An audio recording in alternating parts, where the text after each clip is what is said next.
the Mental Wealth Expo. Shout out to Charlamagne Leonard for having us this morning. My name is Michelle Williams, host of Checking In with Michelle Williams. Been truly open about my mental health journey since 2013. And the more, what's the statement that says, the more I reveal, the more I heal. And I'm so thankful that you guys are here today. Y'all, I am excited to have Jay Barnett. Come on, King Jay Barnett. King, did you say that's right? Instigators in the audience already on this morning. King Jay Barnett, former NFL player for the Green Bay Packers. I'm a Chicago Bears girl, personally. So? I'm loyal.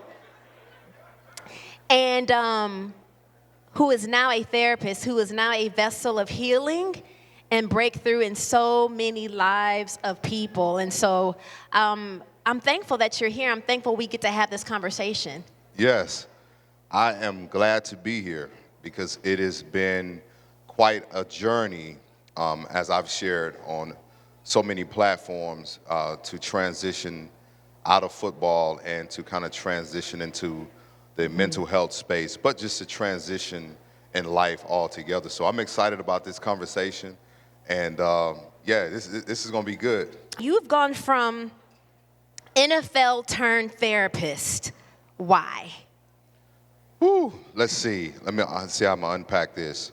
So I was a free agent back in 2006, spent a few years into Arena League, but for me, my journey started after football ended because football was my coping mechanism. It was how I coped. It was how I escaped. When my parents divorced when I was 13 and my mom moved us from Mississippi to Texas, I became a cutter. And so as a cutter, I wanted to numb pain. And if you know anything about self-harm, you're trying to cause external harm to kind of quiet the inward harm. And for me, that's worth the clap. Thank you. So for me, it was one of those situations where in my early 20s, I was still cutting. But nobody knew this even when I was in college and I was playing ball because I was still dealing with the pain of my father divorcing my mother, but he also divorced me. And that left me feeling abandoned, left me feeling, neglected. And so to make a long story short, when football ended, it was the same feeling. Wow. Because I now didn't have this space. Because men, we're often looking for spaces to cope with our pain. And this is why it's so important to have these conversations, because I want men to discover healthy coping mechanisms. Yeah. And when we begin to overindulge, whether it's overindulgence in sex, alcohol, substance abuse, it's because they're trying to numb the pain. Numb the pain, yeah. And so for me, my device was football. Wow. And so many of us, you're coming out of dysfunctional situations, and many of us come from dysfunctional homes, and we think, well, we're now able to call it dysfunctional. I thought it was normal, but sometimes we think it's normal because we survived it or we've gone on to be successful. But let's call it what it is. Seeing parents now, giving grace to parents, because as my mother told me, and it healed me, when she said, baby, we were just doing the best we knew, right? But at the same time, it didn't take the hurt away from seeing the verbal abuse, seeing the physical abuse. And my therapist, when she said, you were a witness to domestic abuse, it was the first time someone used that word, domestic violence. But we just thought it's normal to see parents fighting. So I remember wanting to escape. What were some of the first things you say as a little child? If you grow up in a kind of a turbulent home, man, I can't wait. As soon as I go to college. Can't wait to get out of here. I can't wait to get out of here. I can't wait. So you go ahead and you do those things. You become successful, but somehow that pain, like you said, is still there, needs to be uprooted. Do you feel like you got it uprooted? Yeah, and it took me a time, and I want to make sure I echo this. success doesn't heal your trauma. You can go get the marriage, you can get the job, you can go get the career, but it doesn't take away the daddy issues. Wow. It doesn't heal the mother wounds. It can't take away the experience. See, what the pandemic did was it made everybody had to look within and stop hiding behind success, hiding behind the marriage, because what we do is we'll use those as distractions to not deal with real issues. And when football was over, I now had to deal with this daddy issue and this daddy wound because I looked at coaches for validation. I was looking to my teammates to affirm me. But really, what it was really about is that daddy didn't come to the games. He was a great pastor, but he wasn't the best father. And so for me, here I was a grown man, but I was functioning from the 13-year-old Jay.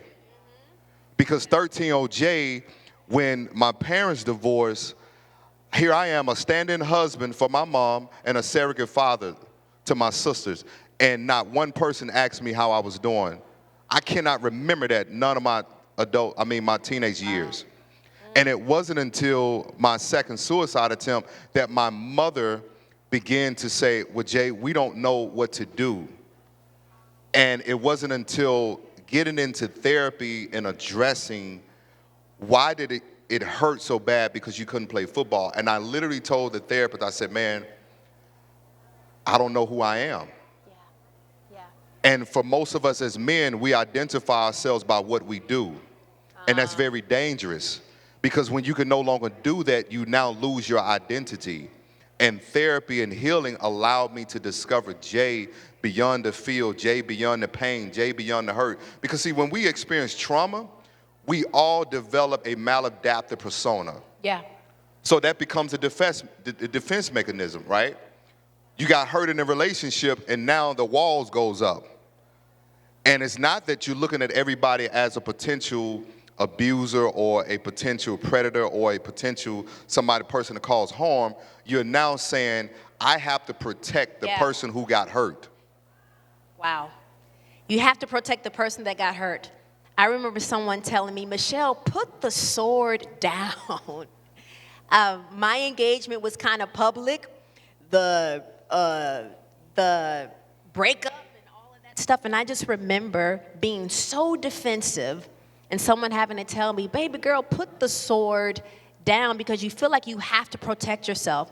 I'm so happy and grateful that you are using pain and you are truly now walking in purpose. We can really turn our pain into purpose. I know it didn't feel good, so I'm just so thankful for your transformation. Do you feel like more men are opening up, especially because of people like you? Oh, yeah, absolutely. I think for us as men, we have to see it.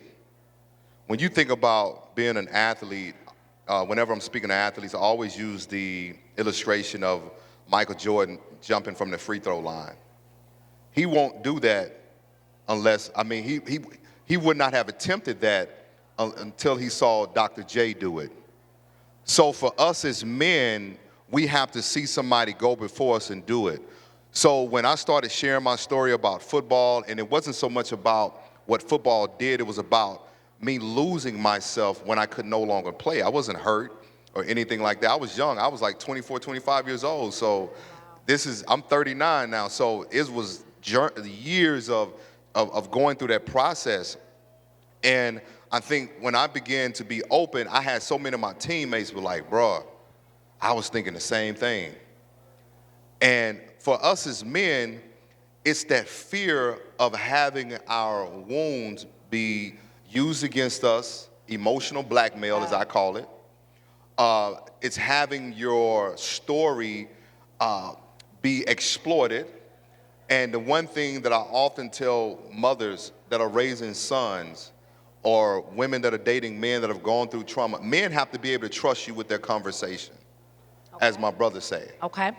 Because believe it or not, our emotions are our most prized possession. Because see, once I put my emotions out there, I've just put myself out there. And my emotion is all that I have to keep control of. So when I share that or release that, I'm hoping that you can protect this space. And my mother, bless her, we're good now, but at that time, she didn't know how to protect that space, so I shut down from her. Yeah. And when we don't feel seen or feel heard as men, you're not getting nothing out of us. And now, we'll give you sex. Because you're selfish. No, I'm just playing. I'm just... Well, see, for us, let's be honest. For us. Oh, my womb is safe. I'm just not safe, is what you're saying.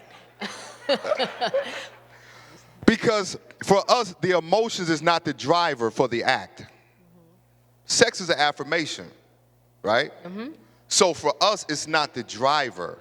So I can give this physical part of me, but to give my emotions, that's another level of vulnerability. Because see, if you take this information and use it against me, not only have I felt betrayed, you have now broken this little boy's trust.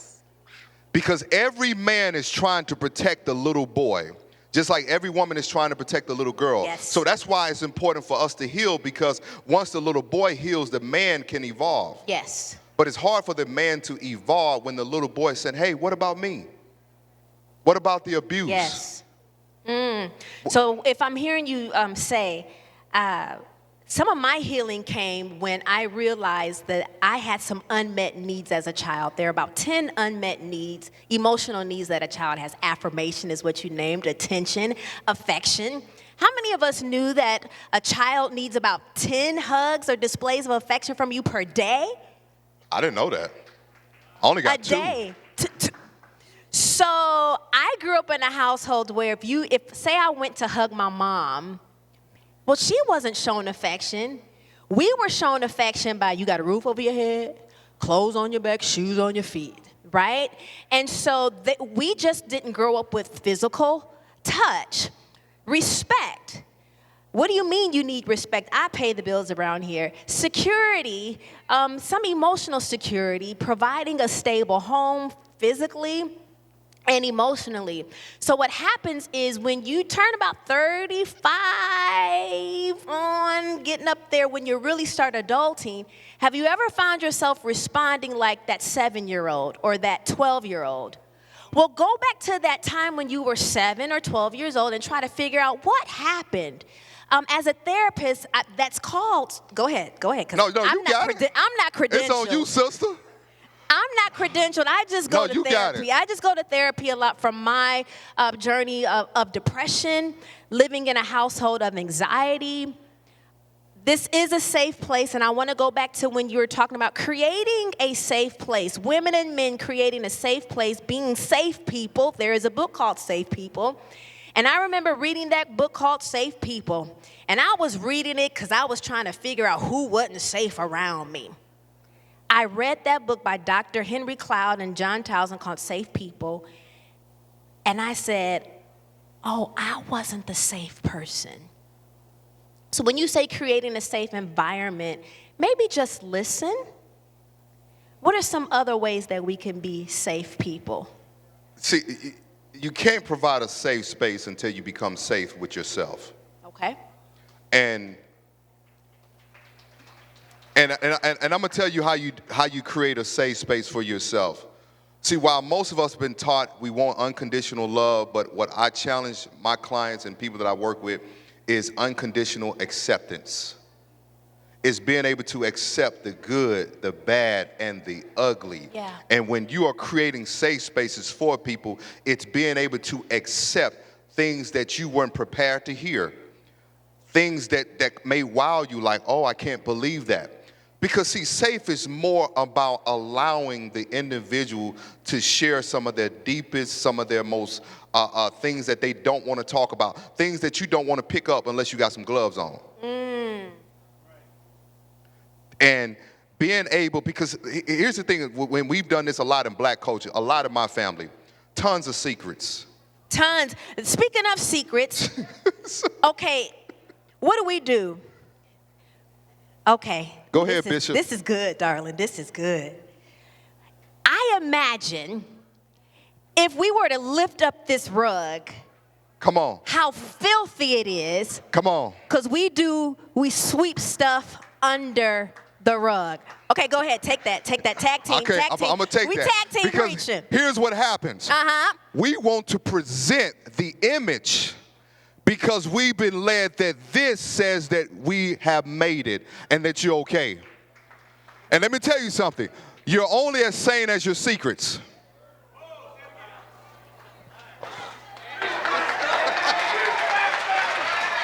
Hallelujah. You're only as sane as your secrets. And you cannot heal what you are not willing to reveal. Come on. And the first thing about therapy is acknowledging that there's some, Charlamagne, can I cuss? Okay, King, I just want to make sure I be respectful. Where he at? He here? And for the folks, listen, and for the folks that watch it, don't tell Reverend Barnett, my dad, it's okay to admit that you got some shit under your rug. Yes, sir. And for us to start allowing ourselves to process and to be okay with that, I need to deal with it. Because let me tell you something. Everywhere you go, you're taking your stuff with you. And you hop from relationship, friendship circle to friendship circle, and guess what? Your issues are not only exploited, but they are magnified every time you enter into a relationship, because relationships are systems. As an individual, when you come into therapy, we see you as a system, and your system is ran according to whatever's been programmed. And if your household, if you didn't address nothing, you have avoidance issues. You're very deflective. Okay. But here's what we'll do. Okay. All right. We'll get in a relationship and expect healthy functioning off of a dysfunctional programming. Come on. Come on. Come on. Woo-hoo-hoo. We'll go into a relationship also. So imagine, I wish I had 2 cups, yeah? Some of those cups are empty, or some of those cups are filled with so much hurt, so much betrayal, and we unpack that on the other person, or we expect that person to like bear and be the sponge of everything. So it's like I'm giving you what's in my cup, expecting you to drink it. So let's get to the word heal, healing.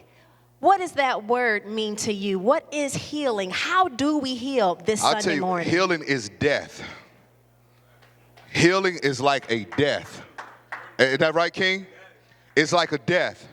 It's killing something that no longer can serve you. It's addressing something that no longer needs to be alive in your life. It's an ugly process. I think we've done this, we've done a disservice in making healing looks from an aesthetic. It's in the tub with bath bombs and candles and lights. And it's a small percentage of it. Healing is saying, let's talk about what happened to you at 8. Yeah. And let's talk about how it's affecting how you see your brother or your sister, the people that you engage with. Yeah. As I like to say, healing is a journey. It's a daily practice. It's disciplining your thoughts. It's deconstructing. It's unlearning, it's undoing, because many of us have learned things that cannot serve us for the life that we say we want. Yeah. Because for who you want to become, it's going to cost you what you've learned. Because it has to surrender to what you don't know.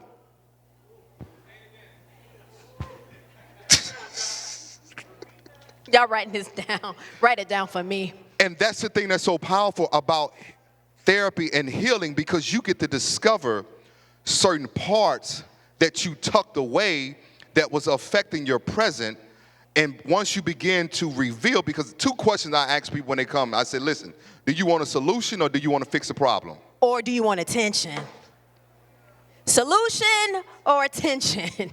That's another, we don't have time to unpack that. That's a tweet. So what about the statements like, I go to church, why do I need therapy? I pray. Ooh. I'm spiritual. I don't need therapy. Let me tell y'all something. Jesus was one of the greatest psychiatrists ever. Listen at how he told parables. We call that mapping. Okay. He located where people are. Okay. And most believers, their spirit is saved, but their souls are taunted. Because what church taught was deliverance is instant, but healing is a process. Correct, yes. But what church did not do is normalize that there's a process that as you are walking in your faith, part of your faith in doing the work, because if we're going to go scripture, faith without works is dead. But okay, well, what's the work? Come on. the work is therapy. It's therapy. The work is addressing. There's a scripture that says, lay aside every weight. So Right? that And every sin that easily besets you. And most of the time, they're focusing on the sin, but I want to talk about the root cause of what's manifesting the sin. Oh, my. Because, see, the abuser was once abused. Because depression is often manifested from something that's deeper, that's lying underneath us. Yes, sir.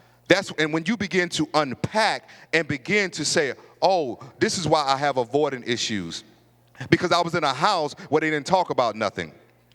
This is why I don't know how to receive love, because I was in a house where nobody hugged me. Nobody gave me an embrace or kissed me on the cheek. So when people are saying, hey, queen, hey, king, I don't know how to accept it. I think it's weird, because what's normalized in someone else's life can be abnormal to you. Or you're not accepting it, or you're going out here trying to get it to be filled, like you said, through promiscuity. And some of the root of that is you just want to be held. You just want to be seen. You just want someone to pay you some attention.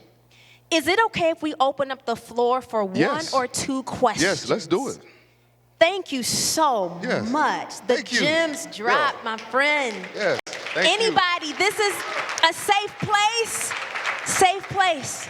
It's a mic right here, brother. How you doing? My name is Kareem. Jay? Yes, sir. Everything that you just said, from playing sports, played lacrosse, went to Morgan State University, and then it stopped.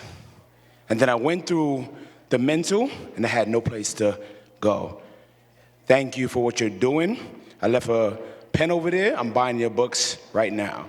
Because in our generation, parents from Jamaica, they don't know they have the mental issues, right? That Michael Jordan story, that's my frat brother. He told me in that sense, like, if my father can't teach me, if we don't see it, how can we get help? And everything you're doing right now is so important in our community. I'm in the process of writing a book because of what you're doing for the youth, right? Not only for the grown men, but they have to learn from a young age on how to live their life mentally, just like they work on themselves physically. Thank you, brother. Thank you brother. for sharing. Blessings, King. All right. My name is Justin from Virginia. I am a mental health podcaster. I run a Amazing. podcast. And thank you guys for what you do. Jay, real quick, just something that you said that stuck to me is you're only as sane as your secrets. And for a lot of my life, I've been holding secrets. And so I really appreciate you saying that. We talked earlier, so thank you for that. My question for you, Michelle, you with your music background and all your success, what power do you think music has when it comes to healing, when it comes to therapy for us in the mental health community? That is so good. So good. Yeah. There was a moment, I think one of my worst, in 2014 and 2018 were some really dark years. Not the whole year, but some dark moments in those years.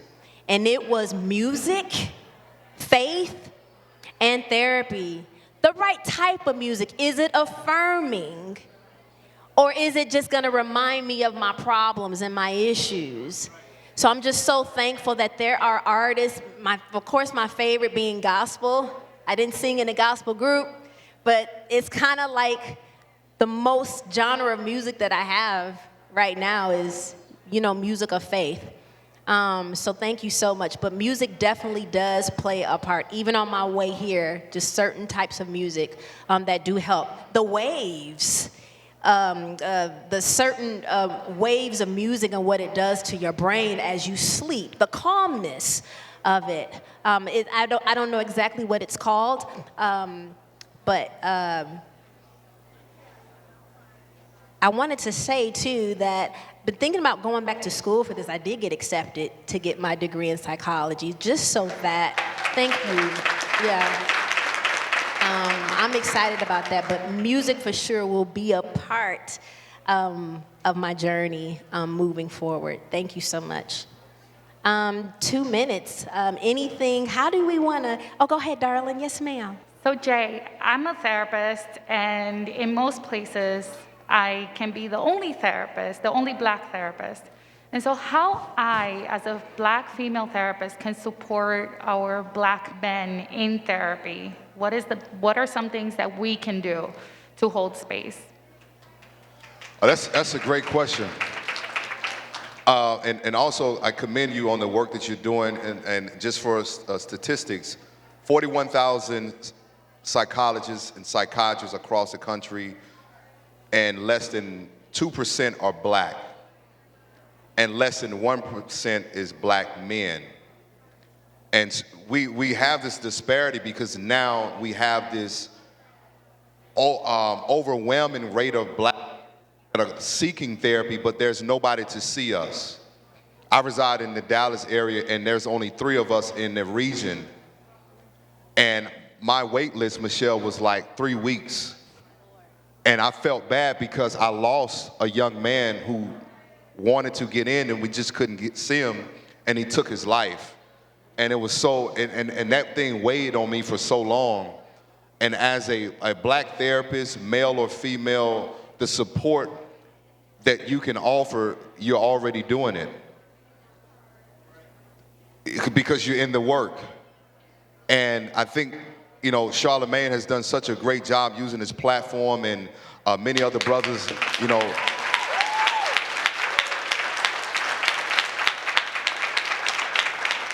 And I tell him all the time that I'm so proud of him to share his journey, because you don't hear Black men talking about their stressors. You don't hear them talking about things that they've experienced and that they've overcome. And so it's just so powerful. And the more platforms that we have, the more events that we have, the more spaces like this. And for the Black women that are here today, thank you for showing up for us as Black men. Absolutely. Thank you. Thank you. Thank you. Wow. Thank you all so much to Charlamagne. Thank you so much to iHeartRadio, Mental Wealth Alliance, to everyone here. We are 10 seconds over time. Jay, give us a closing statement of hope and healing for somebody that could be listening to this podcast, or somebody that's here in this room feeling like this was your last step to hear something that you needed to hear to keep living. Absolutely. I want to say this. Your mental health is going to determine the quality of life you have. It is going to determine the quality of life you have emotionally, mentally, and physically. Some of our bodies are so full of stress because of the emotional weight that we're carrying. So when you're looking at mental health, it's beyond the disorders.